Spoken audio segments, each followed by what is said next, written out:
See, the thing is, many people miss what worship is all about. Many people miss the meaning of worship because they think, well, I want to go to church today, and I hope God gives me something. And I do too, right? And God will give you stuff in worship, but that's the complete wrong perspective. It's not about coming so that God will give me something. That would mean that God's worshiping you. It's not about, God doesn't worship you. We come to worship God. Therefore, we come to give God everything. We come to give him our time. We come to give him our focus. We come to give him our praise. We come to give him our money. We give him. We give to God. And when we give to God, the funny thing is, man, when you give, you can't outgive God. That's what Ken Hubbard used to say, my mentor. You can't outgive God. When you give to God, the funny thing is you get. Right? Because worship's about giving God glory. Because when you remember, man, you just want to bust out in praise, right? Now, worship sometimes is about contemplation. That's remembering.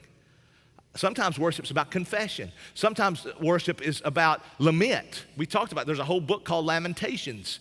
Most of the Psalms are about lamenting, right? So worship is contemplative, it's reflective, it's confessing, it's all those things. But then when you come out of that, it's like bursting forth and praising God and giving him praise. And yes, God, you're good. I remember what you've done in my life. And I think too many Christians don't do that because when I look around, way too many Christians take themselves way too serious, folks. I'm going to be honest.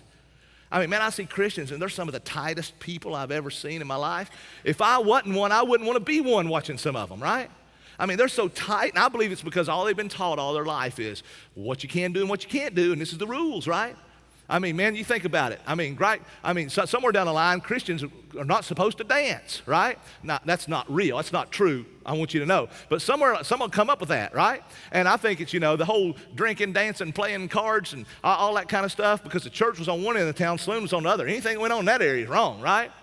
But dancing's all in the Bible, just so you know. I mean, David danced, it says naked before the Lord. That's how we say it in East Tennessee. But David danced. Right? And so, but somewhere along the line, oh, you Christians can't dance. It might lead to you smiling, right? And if you do, you got to leave room for the Holy Spirit between you.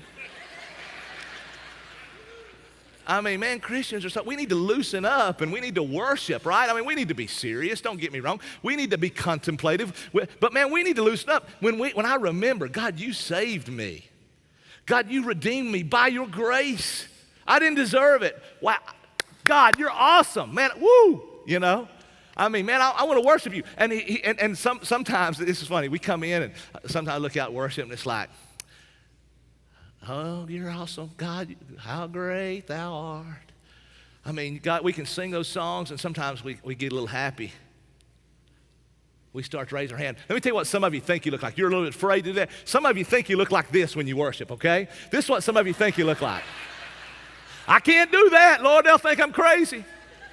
Woo, boy, I come in there like a dancing, flying ballerina.